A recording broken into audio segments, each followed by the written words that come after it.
नमस्कार महाराज मित्रांनो, तुमच्या समोर एक असं अळीनाशक घेऊन आलो आहे जो सगळ्या प्रकारच्या अळ्यांना एकदम जबरदस्त कव्हर करतं। याला कोणाचीच गॅरंटी द्यायची काम नाही महाराज। याला मोदीची गॅरंटीची गरज नाही ना माझ्या गॅरंटीची गरज नाही। खतरनाक प्रोडक्ट आहे एकदम। सिमोडिस आयसोसायक्लोसेरम नावाचा घटक आहे 9.2%। याच्यावर लिहिलेलं आहे महाराज 360 डिग्री। 360 डिग्री म्हणजे पूर्ण सफा करतो। आता पूर्ण सफा म्हणजे मित्रांनो, तुमची वांग्यातली आळी असू द्या, ही वांग्यातली आळी इतकी बेकार असते की ही साली जात नाही। दुसऱ्या कुठल्याही आळींना एकदम जबरदस्त प्रमाणे कव्हर करतं। नंतर तुमचा थ्रिप्स मारून देतं, माइट्स मारतं, माइट्सच्या सगळ्या जाती मारतं मित्रांनो।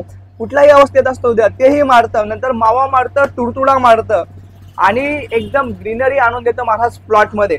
कुठल्याही पिकाला वापरू शकता। आता याचं वापरण्याचं प्रमाण जर तुम्ही बघाल मित्रांनो, तर याचं वापरण्याचं प्रमाण जे आहे हे पिकानुसार आणि त्या पडलेल्या अटॅकनुसार बदलतं। आता समजा वांग्यामध्ये मारायचं राहिलं तर 240 मिली 10 पंप करा महाराज 15 लिटरचे।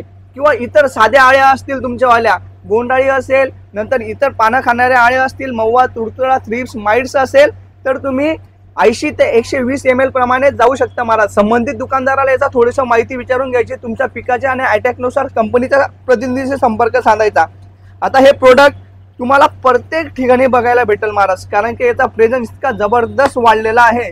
याला पैशांची गरज नाही महाराज। हा पैशांचा मोहताज नाही आहे। खतरनाक प्रोडक्ट आहे, तुमच्याकडे भेटेलच राजा हो।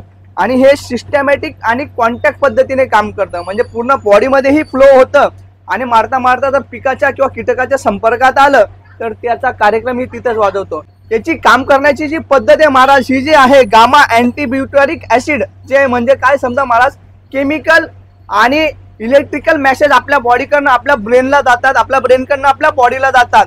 ती मेसेज सिस्टीम डॅमेज करून टाकतं महाराज। म्हणजे तुम्ही कसं म्हणाल, समजा माझा ह्या हाताला जर पॅरालिसिस झालेला आहे तर तुम्ही पॅरालिसिसचे माणसं बघा महाराज, त्याची सगळी बॉडी काम करेल पण हा हात जसाचा तसा राहील, त्याला काहीच समजत नाही। म्हणजे त्याची इच्छा जरी राहिली हलवायची तरी तो हलवू शकत नाही का? हे जे मेसेज ट्रान्सफर व्हायचे इलेक्ट्रिकल आणि केमिकल मेसेज ब्रेनकडून इकडे, तर ही चेन डिस्टर्ब झाल्यामुळे हा हात कामातून गेला आहे। सेम त्या पद्धतीने त्याच धर्तीवर हे औषध काम करतं राजा हो। ही जी केमिकल स्क्वॉड असते, म्हणजे नर्वस सिस्टीम जी असते आपली, मज्जातंतू, म्हणजे ही पूर्ण बॉडीला स्टेबल ठेवते। याची जी चेन आहे गाबा चेन म्हणतात त्याला, म्हणजे गामा अँटीब्युटरिक ऍसिड जे राहतं ती चेनला पूर्णपणे डॅमेज करतं।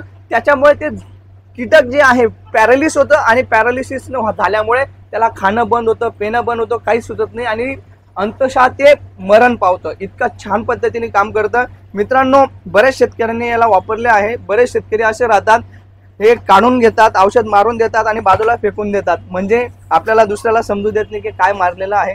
मित्रांनो, असं करू नका। शेतकरी पुढे गेला पाहिजे। काही होत नाही, तुमचा एक शेतकरीचा 10 किलो वाढल्याने तुमच्या मार्केटवर काहीच प्रभाव पडत नाही। अशा पद्धतीने याला वापरा आणि सगळ्यांना सांगा महाराज। आणि रिपोर्ट कसे आले याचे कमेंट्समध्ये सांगा, तशी याचे रिपोर्ट सांगण्याची गरजच नाही महाराज। तर आजसाठी एवढंच। जय हिंद, जय महाराष्ट्र।